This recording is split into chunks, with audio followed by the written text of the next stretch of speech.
misinya semuanya gitu. Biar tahu ya, biar tetap tuh siapa sih yang pantas yang kita pilih itu siapa gitu ya. Kalau kali ini nih ya Kak, kita bakal kedatangan dari kandidat putra Kak. Nomor berapa tuh Kak Tias? Nomor urut 4. Dari kontingen mana sih Kak? Orang Asli Cirebon nih Kak. wow, keren banget ya, asli Iya. Cirebon loh. Kalau Kak Jahra sendiri sekarang nih ya kan dari kemarin kan kita udah podcast berapa kali kan, udah banyak tamu-tamu yang kita udah juga. Nah itu udah kepikiran belum Kakak mau pilih yang mana? Belum nih, soalnya belum tahu nyampe akhir kan. Aku tuh masih kepo banget nyampe akhirnya tuh siapa sih yang harus Nah dipilih. iya makanya itu aku juga, aku tuh kayak udah bagus-bagus nih tapi karena belum semuanya jadi kita masih bingung. Bingung banget, karena kita masih bingung nih Kak. Gimana kalau kita langsung panggil orangnya? Boleh banget ya? Iya. Oke langsung aja tamu spesial kita Hari ini kita sambut, kita persilakan untuk Kak Rizky Al-Fadri. Oke Kak Rizky, kita masuk. Oke Kak Rizky, selamat datang ya di podcast Sambat. Gimana nih Kak Rizky kabarnya? Alhamdulillah, baik sekali ya. Kak Rizky-nya tuh kayak kelihatan deg-degan gitu ya kayak tegang sama Kak Rizky. Aku Kak Rizky jadi di sini sini tegang. Enggak, biasa aja. oh Biasa enggak. aja, biasa aja. Akhirnya aku jadi yang deg-degan ya. Sama kita juga deg-degan berarti Iya, satu. iya bener banget. Soalnya saya juga mau nanya-nanya, harusnya kan Kak Rizky ya bicara yang begini. Cuma ini Kak Rizky enjoy aja. Kita yang deg-degan ya sebaliknya emang. Oke Kak Rizky, gimana sih perasaannya dipilih menjadi kandidat calon ketua Osman? Oh ya, senang sekali. Senang sekali. Kita jadi ketua, kan calon ketua. Apalagi kalau udah terpilih ya Kak, semakin senang. Kak Rizky yakin gak sih bisa jadi ketua Osman? Bisa terpilih? Ya kurang tahu itu, tergantung anak-anak semua terus kan. Yakin gak maksudnya? Ya yakin ya yakin pasti yakin. Pasti yang bikin Kak Rizky itu yakin buat menjadi ketua tuh Osman. Kalau kita ya udah diri dari diri kita sendiri. Berarti Kak Rizky ini percaya Kak Jahra kalau Kak Rizky ini udah siap menjadi pemimpin di kepengurusan Osman Putra 2026. Kan apa ya? Kan di sini kan kita kan bakal membaca visi misi Kak Rizky nih ya. Sebelumnya tuh Kak Rizky tuh udah mempersiapkan lama atau gimana ya visi misi? Berapa lama gitu bikinnya? Sudah 5 hari. Oh 5 hari. Saya sih sebentar loh bikinnya. Sebelum ini kan Kak Rizky kelas 11 ya Kak, atau kelas 5 TMI ya kalau di kemarin kita gitu. Sebelumnya misalkan Kak Rizky waktu masih kelas berapa gitu, apakah sudah ada keinginan dari hati kalau suatu saat pengen nih jadi Osman, jadi ketua gitu, pernah nggak Kak? Kayak gitu. Oh pernah. Pernah. Kalau itu jadi ketua, Jadi ketuanya. Jadi- ini apa jadi Jadi bagian Osman ya. apa? Oh. Bagian tadi. Oh, Kak Rizky minat di bagian taklim ya berarti. ini juga sih mungkin sesuai dengan hobi Kak Rizky. Cuma kita belum tahu nih hobinya hobi Kak Rizky apa sih Kak? Bagaimana? Main bola. Oh, hobinya main bola. Tapi emang Hobinya kalau bola. cowok mah apa sih identiknya hobinya tuh olahraga. Tapi selain itu juga kadang Kak Rizky ini kemarin tuh abis belajar ke Pondok Kuningan. Pondok apa tuh Kak? Pondok apa sih Kak? Nurul ini. Nurul Ilmi, belajar kita di sana. Terus Kak Rizky ini kalau nggak salah emang Kak Rizky itu udah mengajar ya Kak? Ya belajar bareng kita. Iya sih belajar bareng gitu kalau kegiatan malam ya kan. Keren. Iya udah bareng sama apa kayak adik-adik kelas lah gitu ya. Keren banget sih Kak Rizky. Selain hobi sepak bola, selain itu ada lagi Ada apa? Boleh di kita. badminton ya lebih ke olahraga ya Kak Jana. Bapak sehat. Biar sehat. Kita kan belum ini nih belum mungkin yang di rumah juga belum tahu nama lengkapnya Kak Rizky. Jadi ntar kita bakal kita bacain dulu profilnya atau Kak Jana dulu kita bacain. Ya, saya bacakan ya. Nama lengkapnya Muhammad Rizky Al-Fajri dari kontingen Kota Cirebon. Kota Cirebonnya itu di sebelah mana? Di belakangnya Dr. Jensen. Di belakangnya Jogja. Kak Jana tahu nggak? Yang itu tuh kayak di situ tuh. Kartini. Oh yang itu, yang kan Iya, yang yang kita dua biasa, April. yang kita biasa sering lewatin nggak sih? Iya, sering ke situ. Sering banget. Oke, yang ini sama Kak Rizky tahu. Berarti Kak Rizky kalau misalkan Kak Rizky tidak terpilih menjadi ketua, misalkan aja. Berarti Kak Rizky minatnya untuk menjadi bagian taklim. Ya. Pasti yang perlu kalau misalkan itu perasaannya gimana kalau nggak terpilih? Ya, perasaan saya kita harus memberi semangat kepada ketua yang terpilih. Oh berarti Kak Rizky mah enjoy aja, happy. Kepilih happy, senang nggak apa-apa juga tetap happy ya kan? Berarti rasa sedih gitu nggak ada? Nggak ada. Dibawa happy aja kan? Sekarang kan lagi maksudnya lagi bersaing-saingan ya Kak. Saingan gak sih kayak Antar teman-temannya tuh? Ya, saya juga saingannya saingan sehat nggak? sehat. Sehat. Nggak jauh-jauhan kan nggak saling. Iya orang Tapi tetap saling mendukung kan? Dukung. keren sih. Kayak tetap profesional. Iya profesional, saling support. Oke, dari visinya Kak Rizky itu mewujudkan santri yang berakhlak mulia, disiplin, berprestasi, serta mampu menjadi teladan dalam kehidupan pesantren. Bisa dijelasin gak sih Kak maksud visi Kak Rizky? Maksudnya visi saya itu kan mewujudkan santri yang berakhlakul mulia. Sebenarnya itu kita harus menerapkan kepada santri atau adik kita sendiri untuk berakhlak. Walaupun sedikit dan sedikit nanti kan pasti kita terapin dengan mempelajari ilmu yang sudah dipelajari dari guru-guru tersebut. Kan ya kan. Dan memperhatikan sendiri. Ya kan, kita itu harus menghormati guru, terus kepada kiai, dan kepada sesama teman. Nah, terus yang kedua kan ada pendisiplinan. Pendisiplinan itu disiplin waktu, tempat.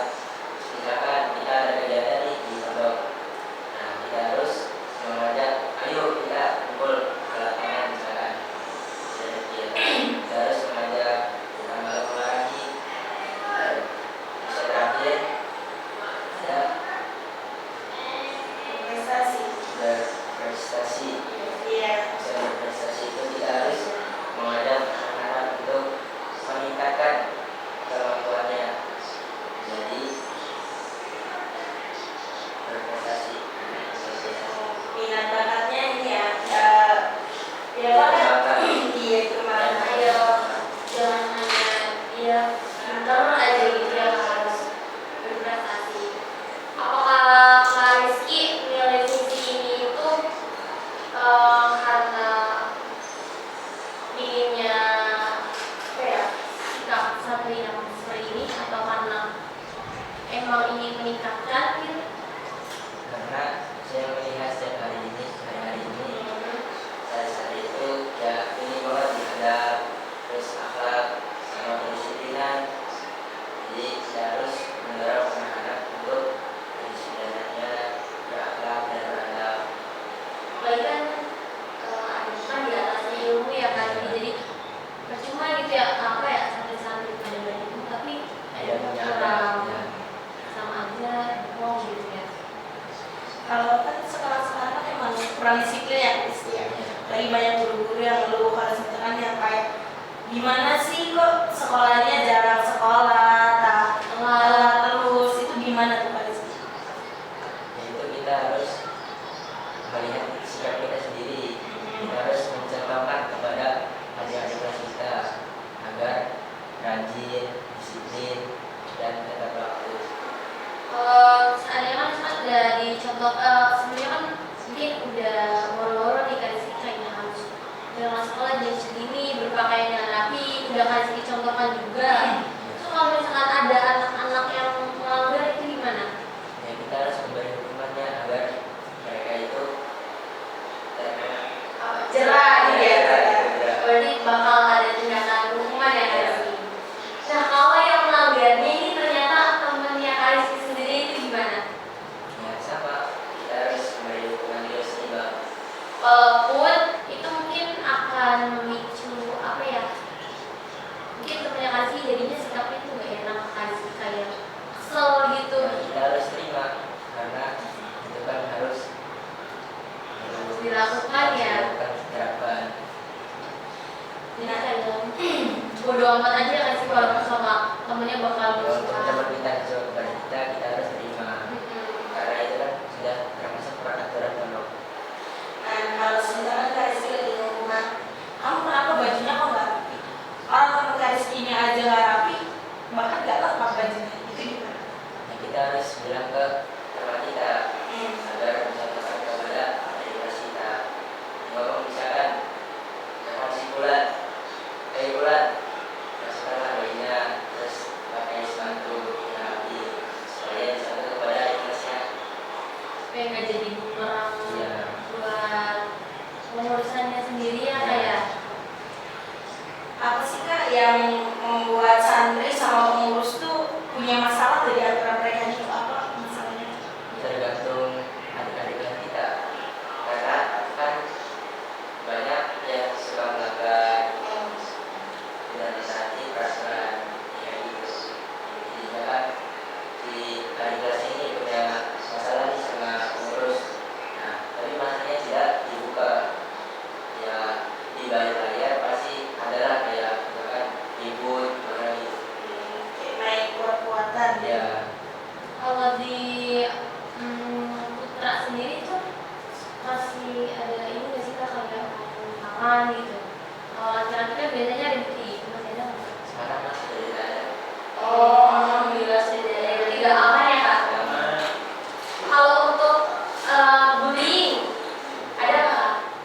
ya paling juga masih ada yang kayak ngedein Nama selain nama aslinya ya gitu. kadang nama bapak juga disebut. Kalau Ya. nah itu tuh masih dianggap biasa antar pengedit sama yang dieditnya tuh dia enjoy aja apa dianya tuh kayak baperan sedih gitu.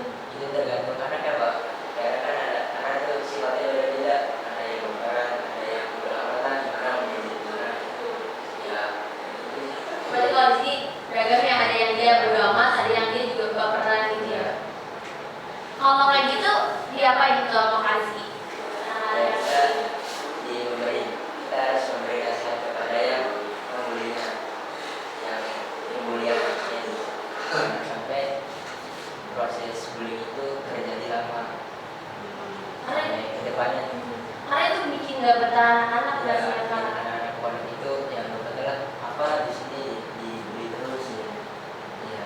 Tapi kadang tuh kita tuh rasanya tuh bercanda aja ya, tapi kalau buat orang yang hatinya apa ya, yang bisa dikerasin Iya. itu udah baper. Jadi mungkin apa ya harus hati-hati banget ya untuk sekarang ini apa berkata, berperilaku. Kalau menurut Kak Rizky nih dalam kepengurusan Kak Rizky ini dengan teman-teman itu kira-kira masalah apa sih yang akan muncul sama teman sebagai pengurus? Yang paling masalah kayak misalkan kita teman kita sholat karena kan biasanya ada yang kesulitan. Kadang masalahnya di situ kita nasihati dan nasihatnya tidak terima. Nah di situ biasanya Jadi kita mau apa ya melaksanakan hal yang baik tapi teman kita sendiri susah gitu ya.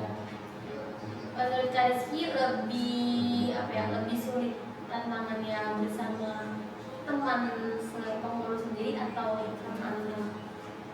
sama teman-teman sendiri biasanya. Lebih susah ya Kak? Ya karena kan ya seumuran. Ini sih benar. Kalau kan di atasnya pengurus itu ada pembimbing ya Kak? Ya. Pengabdian yang apa ya berarti mengayomi kan di atasnya Kak Kak Rizky gitu. Nah, menurut Kak Rizky peran pembimbing itu dengan pengurus terhadap anak-anak tuh seberapa besarnya? Apakah sama besar, seimbang, kayak pengurus 50%, pembimbing 50%, atau lebih besar siapa?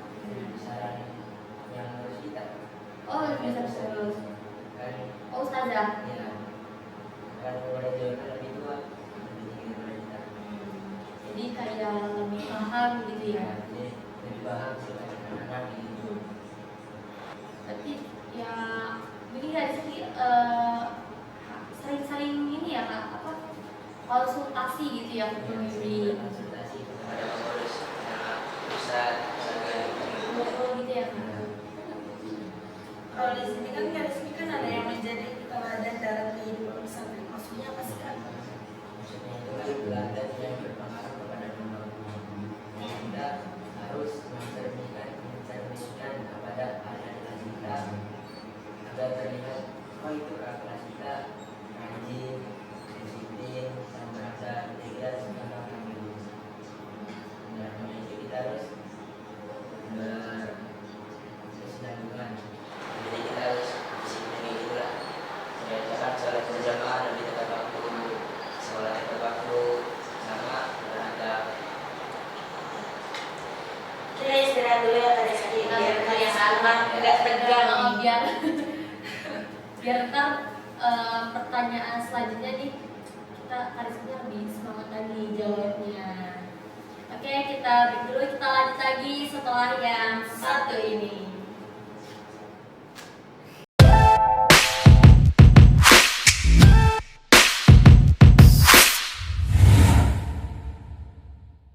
Kembali lagi di podcast Samba Santri Banyak Tawa. Karena sebelumnya udah visinya nih disebutin sama pelajaran dibacain, udah kita tanya juga. Tapi misinya belum aku bacain. Oke, sekarang aku bacain misinya Karisky dulu. Misi menumbuhkan akhlak dan karakter santri melalui kegiatan pembinaan ruhiyah, kedisiplinan dan adab, meningkatkan kreativitas dan inovasi santri melalui program-program positif yang relevan dengan kebutuhan zaman, mendorong budaya belajar dan prestasi baik di bidang akademik, tahfidz maupun keterampilan pesantren. Udah ada 3. Nah, oke, Kak Rizky, aku mau nanya nih. Tapi untuk poin yang kedua deh. Untuk di sini kan udah tertera misi Kak Rizky itu mau meningkatkan kreativitas inovasi santri kan dengan program-program yang relevan dengan kebutuhan zaman. Boleh di nggak sih Kak di-spill contoh kegiatan untuk mengasah kreativitas itu apa? Ya kan contohnya kan ada kaligrafi. Kaligrafi, jadi kita harus mengajak santri-santri yang berbakat di kaligrafi untuk mengembangkan bakatnya di ekskul kaligrafi. Dan ada pun mori. Nah, mori itu kan kayak tilawatul Al-Quran kayak gitu. Iya. Nah, kita harus mencari nih anak-anak yang bisa mori, kan sering tilawatul Al-Quran. Nah, ditegunkan untuk belajar mori, mori. Nah, ada lagi kakak di ekskul silat. Nah, silat ini kan seni bela diri untuk santri-santri. Nah, kita harus mencari anak-anak yang gemar di program silat ini. Kalau itu apakah hanya yang gemar kah yang mengikuti kegiatan-kegiatan gitu? Kalau yang misalkan dia nggak suka sama silat, apakah dia harus ikut kegiatan silat? Ya harus, karena itu kan buat kita juga buat kita sendiri. Berarti kegiatan yang di pondok ini wajib diikuti oleh seluruh santri ya? Ya wajib. Mau dia suka atau enggak? Tapi kalau untuk yang minat lebih ditekunin lagi gitu Kak? Ya begitu lagi agar kita berkembang dalam menyampaikan ini. Apalagi udah punya bakat supaya lebih diasah ya? Iya. Supaya tidak terbuka bakatnya. Kalau kan kadang tuh Pak anak-anak tuh iya sih dia suka misalkan sama kegiatannya, tapi tuh dia tuh kadang suka boring juga loh, gabut kayak misalkan silat lagi gini aja. Wah itu untuk mungkin sebagian yang nggak suka. Jadi dia, nah itu gimana cara biar mereka tertarik sama kegiatannya? Kita harus mengajak, ayo kita coba sila. Apakah dengan cara hanya mengajak mereka dan tertarik gitu? Ya kayak kita memberikan motivasi gitu. supaya anak-anak kita mau mengikuti kegiatan. Kalau untuk di dalam kegiatannya sendiri, apakah ada yang dirubah? Mungkin selain silatnya, mungkin kegiatan kayak seperti muhadharah. Kan kita tahu muhadharah itu kayak penampilan kan, gitu aja. Nah, apakah untuk dibuat menarik ada sesuatu yang dirubah? Gimana? Ada itu di tingkat ini. Berarti sebagaimana muhadharah aja. Ya sebagaimana muhadharah.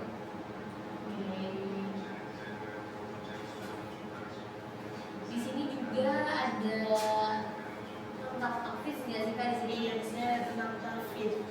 Nih, maksudnya Karis itu gimana ini mendorong budaya belajar dan prestasi baik di bidang akademik, tafid maupun keterampilan pesantren. Maksudnya budaya belajar itu supaya anak-anak menarik atau bagaimana?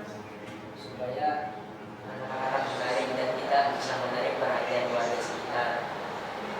Nah, kita kan setelah sholat isya nih kan ada kegiatan, jadi kita harus mengajak, ayo yang kan di program kita ini kan nanti kayak program ada lagi bahasa sama usulati. Nah, langsung habis itu kita mengajak, ayo yang kelasnya kelas kirati yang bahasa dan bahasa di langsung di tempatnya. Jadi kayak waktunya malam tuh udah jadi budaya Ya, kayak santri. pasti udah pada juga belajar malam tuh udah budayanya santri gitu ya Kak. Kalau itu hidup. Kelihatan hidupnya gitu ya. Programnya Kariski itu apa sih? Programnya itu bahasa dan ekstrakurikuler. Kenapa Kak sih pilih program unggulannya?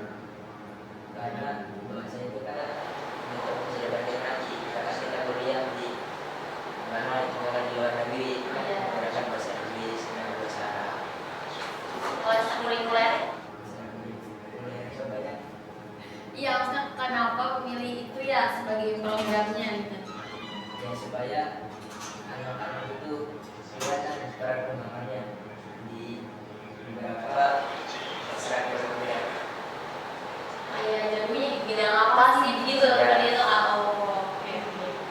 Ini yang selain Kariski itu kandidat yang kemarin Putra juga sama ya Pak programnya bahasa dan ekstrakurikuler. Ini tuh saling pada tahu samaan atau emang masing-masing kebetulan sama aku gimana ya Kak? Masing-masing. Kebetulan sama. Emang satu pemikiran karena Iya. satu angkatan kan Mas. Sebelum kita berakhir nih Kariski punya nggak sih jargon buat teman-teman buat yang ngedukung Kariski? Nggak punya itu. Gimana gimana? Bedanya begini. Pergi ke hutan,